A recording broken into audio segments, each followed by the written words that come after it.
जय हिंद, नमस्कार दोस्तों। 8 मार्च 2025 के बाद होगा असली सेटलमेंट का खेल शुरू। जी हाँ दोस्तों, आप लोग बिल्कुल सही सुन रहे हैं। कई हमारे भाई हैं जो कि काफ़ी दिनों से परेशान चल रहे हैं सेटलमेंट को लेके कि कब होगी सेटलमेंट। क्या ये जो अभी जेएफएम चला हुआ है इस मार्च के मंथ के अंदर मेरी सेटलमेंट हो जाएगी?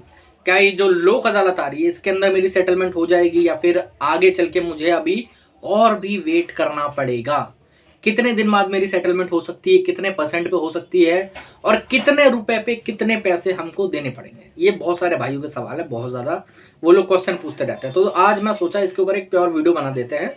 और जो लोक अदालत को लेके आपके वहम पाले हुए हैं ना, अपने कई यूट्यूबर्स ने पलवा रखे हैं कि आप वहां पर जाओगे तो 10% में हो जाएगा, 20% में हो जाएगा, 5% में हो जाएगा। कई लोग तो बोलते हैं पूरा माफ हो जाएगा बिना पैसों के। अब बिना पैसों के जाके समझौता कर सकते हो। तो मैं उन सभी को आज एक करारा जवाब देने वाला हूँ, आप सभी को बताने वाला हूँ लोक अदालत की सच्चाई एक्चुअली में।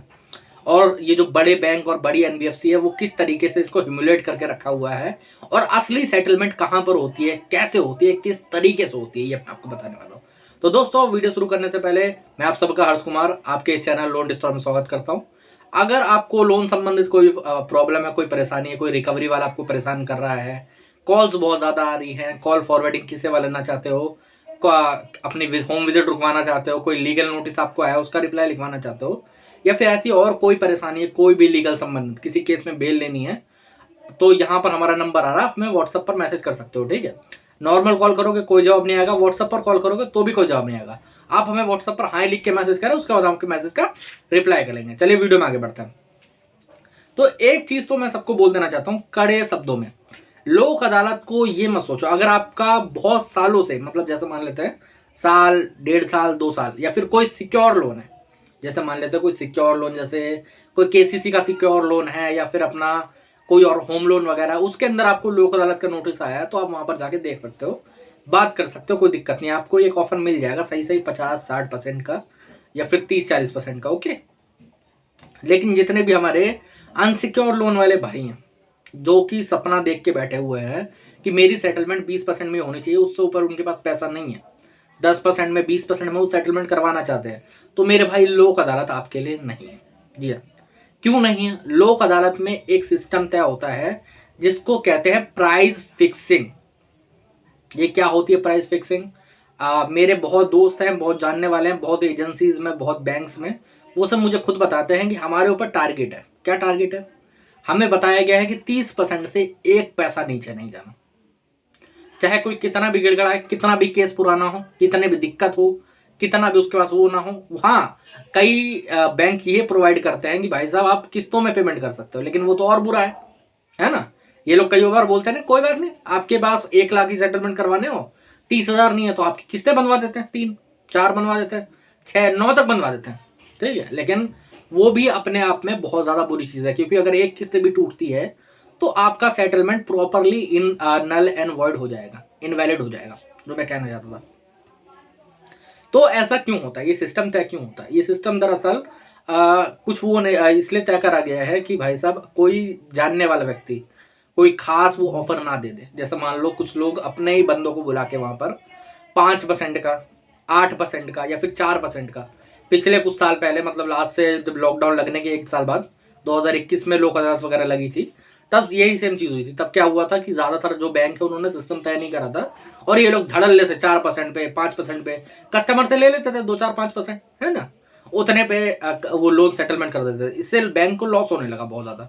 जो लीगल फीस, जो रिकवरी की फीस वगैरह थी, वो भी बैंक रिकवर नहीं कर पा रहा था। तो इसीलिए इस सिस्टम को तय करा गया। लेकिन क्या इसका मतलब यह है कि अब हमारी सेटलमेंट कभी भी 20% के अंदर नहीं हो पाएगी? ऐसा कुछ नहीं, ऐसा कुछ भी नहीं है। या जो जेएफएम चला हुआ है, मार्च में आपकी सेटलमेंट बहुत अच्छे तरीके से हो सकती है, जरूरी नहीं कि आप लोक अदालत में करवाएं। लोक अदालत का एक बेनिफिट है, अगर आप वहां पर जाते हो तब भी, नहीं जाते हो तब भी, आप अगर वहां गए हो ऐसे ही घूमने फिर देखने के लिए क्या होता है क्या नहीं होता, ऑफर मिल रहा है कि नहीं मिल रहा, तो आप वहां से कांटेक्ट बना के आ सकते हो। जो मैनेजर्स, जो टीएल वगैरह वहां पर रहते हैं, उनके नंबर ला सकते हो, उनसे बाहर आके बात कर सकते हो। वरना अगर आपको किसी प्रकार का लोक अदालत का कोई नोटिस आया है, तो उस पर आपने देखा होगा कुछ मैनेजर्स वगैरह के नंबर लिखे रहते हैं, आप उनको नोट करके रख लो। आप उनको अपना क्या कहते हैं लोक अदालत खत्म होने के बाद संपर्क कर सकते हो, समझ लो। आप उनसे लोक अदालत खत्म होने के बाद संपर्क कर सकते हो और बहुत अच्छे तरीके से सेटलमेंट होगी आपकी। अभी मैं बताता हूँ, आज का एक किस्सा बताता हूँ। एक बहुत बड़ा बैंक है, कैपिटल है, मतलब टाटा, आगे समझ लेना, जोड़ लेना, ठीक है। हमारे क्लाइंट था, उनका कुछ लोन वगैरह चल रहा है, ठीक है। उन्होंने बताया कि सर मुझे लोक अदालत का नोटिस आया है, बात करिए। मैंने वहाँ पर नंबर था, मैंने उनसे बात करी, मैंने बताया कि ऐसा ऐसी कहानी है। तो उन्होंने बोला सर ऐसा तो हम देखो कर नहीं सकते, हमारा जो लिमिट तय होके आई है इस बार वो आई है 45%। मैं क्या 45% तो बहुत ज़्यादा है। कह रहा सर गिरा के लास्ट में 40 ला सकता हूँ, इससे नीचे मैं नहीं जा सकता। तो मैंने बोला ठीक है कोई बात नहीं, आप अभी नहीं गिरा सकते लोक अदालत में, तो कोई प्रॉब्लमेटिक चीज़ नहीं है, कोई दिक्कत वाली बात नहीं है। हम आपका नंबर सेव कर लेते हैं, आप हमारा सेव कर लीजिए। आगे चल के इसी जेएफएम में जब लोक अदालत एंड होगी तब तो आपके पास केस आएगा। तब कह रहा हाँ जी सर, तब बिल्कुल मैं अपनी तरफ से 18% का ऑफर दूंगा। यहां खत्म होगी लोक अदालत, 3 दिन के बाद आपके पास सेटलमेंट का लेटर आ जाएगा, आप उसको वेरीफाई करके फिर पेमेंट करवा दीजिएगा 1 शॉट में। आप जो डेट बोलो, 10 दिन बाद की, 15 दिन बाद की, मैं डलवा देता हूँ 18% पे। लोन था कुछ शायद मेरे हिसाब से 480 के समथिंग था, तो उस पर 18% आप जोड़ लीजिए, 18% हो गया अपना वही 40 वही 70-80 के करीब बैठा, ठीक है। 18% इतना बना। अब कई भाई लोग बोलेंगे कि सर इससे नीचे नहीं जा सकता, जा सकता है इससे नीचे, आपको बात करने को बोल रहा था। जो कस्टमर थे इनको थोड़ी जल्दी थी, अगर जल्दी नहीं रहती तो हो सकता था कि 15% के अंदर भी आ जाता। और जो क्रेडिट कार्ड है वो तो 10% में होता ही है मेरे भाई, उनमें तो कोई दिक्कत ही नहीं, उनमें तो कोई प्रॉब्लम ही नहीं।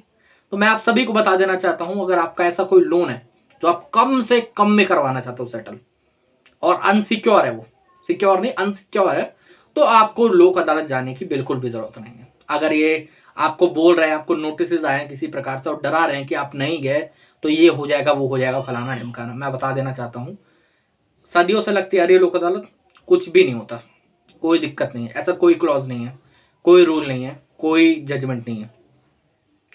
आपकी मर्जी, आप वहां पर जाओ तो जाओ, आपकी मर्जी आप वहां जाना चाहो तो मत जाओ, ओके। जाना चाहो तब जाओ, ना जाना चाहो तो मत जाओ, कोई दिक्कत वाली बात नहीं होती वहां पर, ठीक है। एक नहीं, इन्होंने और डर फैला रखा है, एक मैं बता रहा हूँ, एक डर और है, कई रिकवरी एजेंट्स के मुंह से सुना है मैंने कि ये लोक अदालत नहीं है नॉर्मल, ये स्थायी लोक अदालत है। अब मैं जो अनपढ़ गवार रिकवरी एजेंट है उनको एक चीज समझा देना चाहता हूँ, ये स्थायी लोक अदालत क्या होती है, इन दोनों में फर्क क्या है। स्थायी लोक अदालत का नोटिस किसी भी लोन बॉरोवर को कभी आ ही नहीं सकता, पहली बात तो, ठीक है। क्यों नहीं आ सकता? स्थायी लोक अदालत का नोटिस किसको आता है? गवर्नमेंट्स को आता है, जी हाँ। जैसा मान लेते हैं आप कोई व्यक्ति हो, आपको कुछ परेशानी हुई थी, जो है स्टेट गवर्नमेंट से थी या फिर अपना सेंट्रल गवर्नमेंट से थी, दोनों में से किसी से भी, और आपको अब किसी तरीके का हर्जाना चाहिए, जिसको हम इंजंक्शन कहते हैं, वो चाहिए, तो उसके लिए स्थायी लोक अदालत लगती है। आप वहां पर जाके सुलह करवा सकते हो, अपना जो भी हर्जाना बनता है वो ले सकते हो। कई केसेस चलते रहते हैं ना, कंज्यूमर कोर्ट में, किसी और कोर्ट में, अपना पब्लिक कमीशन, ऐसे अलग अलग जगहों पे, तो उन केसेस का वहां पर सेटलमेंट होता है। इसमें कोई लोन नहीं आता, इसमें कोई कंपनी नहीं जा सकती, इसमें आप भी नहीं जा सकते, क्योंकि आपका और जो बैंक का लोन है वो सेंट्रल और स्टेट गवर्नमेंट के अंदर नहीं आ रहा किसी भी प्रकार से, ओके।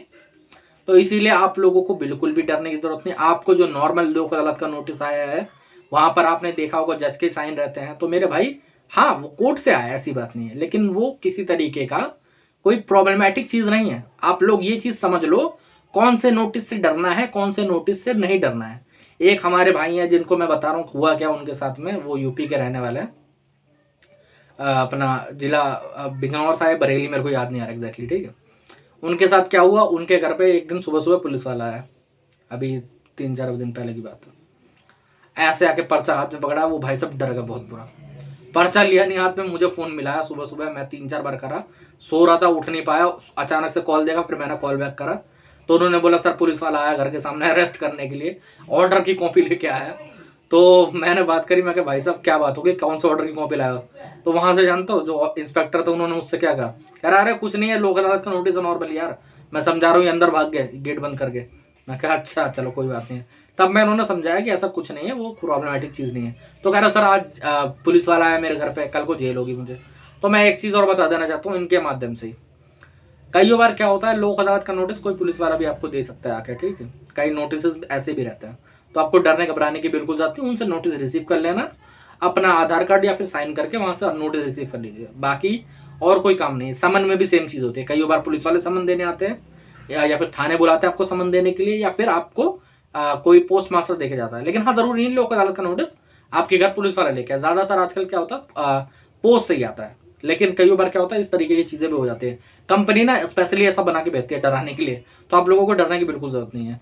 और जिस भी भाई को सेटलमेंट करनी हो कम से कम दाम में, हमसे संपर्क कर सकता है, यहाँ पर नंबर आ रहा है, या फिर जो तरीके मैंने बताया उनको अपने लोन के ऊपर फॉलो करके उस तरीके से सेटलमेंट करवा सकता है। अगर वीडियो अच्छी लगी हो तो चैनल को सब्सक्राइब जरूर कर लेना, जो भी प्रॉब्लम हो कमेंट सेक्शन में लिख देना, वरना मुझे मैसेज कर देना व्हाट्सएप पर। और कोई दिक्कत है, कोई होम विजिट रुकवानी है, कॉल्स बहुत ज़्यादा आ रहे हैं, कॉल्स रुकवाने हैं, कॉल फॉरवर्डिंग की सेवा लेनी है, किसी तरीके का arbitration, section 25, cheque bounce, SARFAESI act 13(2), 13(4) अपना, या फिर किसी केस के अंदर बेल लेनी है सेक्शन 25, या फिर सेक्शन 138 NI एक्ट के अंदर बेल लेनी है, ऐसा कुछ भी आपको करवाना है, यहाँ पर नंबर आ रहा है, मुझे व्हाट्सएप पर मैसेज कर सकते हो, ठीक है। जय हिंद।